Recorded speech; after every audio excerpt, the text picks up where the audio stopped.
आज मैं आप लोगों को दसम स्कंध का उत्तरार्ध का 65वां अध्याय सुनाती हूँ, जिसमें बलराम जी का गोकुल गमन है। श्री सुखदेव जी बोले, हे राजन, भगवान बलराम जी रथ में बैठकर उत्कंठित सुहृदयों से मिलने के लिए नंदराय जी के गोकुल में पधारे। वे बहुत दिनों से उत्कंठ वाले गोपिया और गोपियों से मिले, फिर माता पिता को प्रणाम किया और उन्होंने उन्हें आशीर्वाद दिया। साथ ही यह भी कहा, हे दासार, हे जगदीश्वर, तुम और छोटे भाई यानी श्री कृष्ण सहित हमारी बहुत काल तक रक्षा करते रहे हो। इस प्रकार कहकर गोदी में बिठलाकर और भेंट करके वे नेत्रों के जल से उन्हें सींचने लगी। फिर बलराम जी ने सब वृद्ध गोपों को प्रणाम किया। अवस्था, मित्रता तथा संबंध के अनुसार छोटे गोपों ने उन्हें प्रणाम किया। फिर हास्य और हाथ मिलाने आदि के द्वारा गोपों से मिलकर उन्हें विश्राम किया। पुनः जब वे विश्राम करके सुख पूर्वक बैठे तब और सबने कुशल प्रश्न किया, तब वे लोग कमल नयन भगवान के लिए, जिन्होंने अपने सब भोग त्याग दिए थे, वे बलराम जी पास आकर चारों ओर बैठ गए। प्रेममय गदगद वाणी से अपने बंधु यादवों की इस प्रकार कुशल पूछने लगे कि हे राम, हमारे सब बंधु तो सकुशल हैं। हे राम, तुम अपनी पत्नी पुरुषों सहित कभी हम लोगों को भी याद करते हो। पापी कंस मारा गया, यह अच्छा हुआ। हमारे सुहृद जन बंदी गृह से छूट गए, यह भी अच्छा हुआ। शत्रुओं को मारकर तुम द्वारकापुरी में गढ़ बनाकर रहने लगे, यह भी अच्छा हुआ। फिर बलराम जी के दर्शनों से प्रसन्न होकर गोपियों ने हंसकर पूछा कि पुर की स्त्रियों को प्यार करने वाले श्री कृष्ण तो सुखी हैं। वे कृष्ण कभी अपने बंधुओं माता पिता को भी याद करते हैं क्या? वे अपनी माता के दर्शनों के लिए एक बार भी यहाँ पधारेंगे क्या? वे विशाल बाहु कभी हमारी सेवा को भी याद करते हैं। हे दासार, हे प्रभु, जिसके लिए हमने दुष्ट जय माता पिता भाई पुत्र बहन तथा स्वजनों को त्याग दिया है, ऐसी हम गोपियों को छोड़कर वे तत्काल ही चले गए। हमसे स्नेह तोड़ दिया। उनके वैसे मनहरण वचनों पर किस स्त्री को विश्वास न होगा।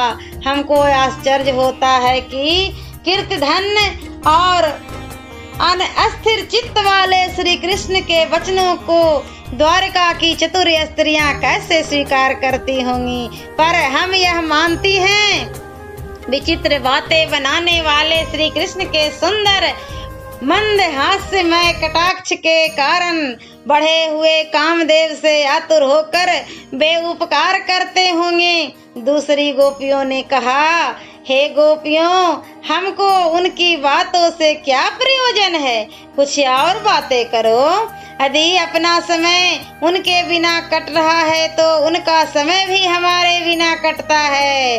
अंतर यही है कि उनका समय सुख से और अपना दुख से व्यतीत होता है।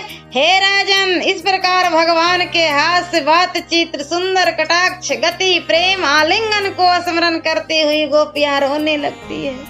तब अनेक प्रकार से समझाने में चतुर भगवान बलराम ने मन को प्रिय लगने वाले श्री कृष्ण के संदेश द्वारा उनको धीरज बंधाया।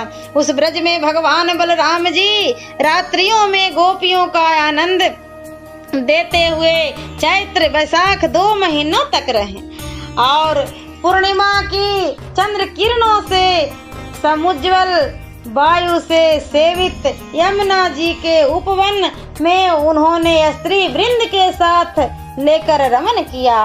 कुमुदनी की सुगंधित उस समय वरुण की भेजी हुई वारुणी नामक मंदिरा वृक्ष को खोते से गिरकर अपनी सुगंधि से समस्त वनों को सुगंधित करने लगी। वायु द्वारा प्राप्त उस वारुणी की धारा की सुगंधि को सूंघकर बलदेव जी स्त्रियों को साथ ले वहां गए। उनके साथ उन्होंने मंदिरापान किया। तब जिनके चरित्र स्त्रियां गा रही हैं, मद के जिनके नेत्र घूम रहे हैं, ऐसे बलराम जी मदमत्त होकर वन में विचरण करने लगे।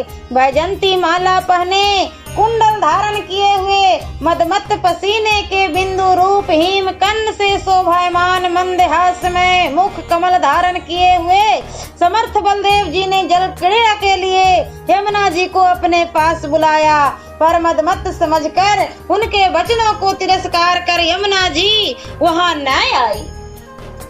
तब भगवान ने उनको हल के अग्रभाग से खींचा और कहा, हे पापनी, मैंने तुझे बुलाया पर तू मेरा निरादर करके मेरे पास न आई, इसलिए मैं तुझ स्वतंत्र चलने वाली के हल से अग्रभाग द्वारा सैकड़ों खंड कर दूंगा। हे राजन, इस प्रकार तिरस्कार होने पर यमुना जी भयभीत होकर कांपती हुई श्री बलराम जी के चरणों में गिरकर यह वचन बोली, हे राम, हे राम, हे महाबालु, हे जगतपति, जो एक अंश से पृथ्वी के धारण करने वाले हैं, मैं उन आपके पराक्रम को नहीं जानती। हे विश्वात्मा, भक्त वत्सल, मैं आपके परम प्रभाव को नहीं जानती, परंतु शरण में आई हूँ, इसलिए आप मुझे छोड़ने के योग्य हैं। जब यमुना जी ने इस प्रकार प्रार्थना की तब भगवान बलदेव जी ने उनको छोड़ दिया। हथिनियों सहित गजराज की भांति उन गोपियों के साथ जल में प्रवेश किया। जब वह भली भांति जल क्रीड़ा करके बाहर निकले तब लक्ष्मी जी ने उनको 2 नील वस्त्र, अमूल्य आभूषण और श्रेष्ठ माला दी। श्री बलराम जी ने नीलांबर पहनकर स्वर्ण की माला धारण करके चंदन लगाए और सुंदर श्रृंगार किए हुए रावत समान शोभा दे रहे थे। हे राजन, बलदेव जी ने यमुना को खींचा था, इसलिए वह उस जगह पर आज भी उनके पराक्रम की सूचना देती हुई वैसी ही विद्यमान है जब जिनका चित्त गोपियों के विलासों से हरण हो चुका था।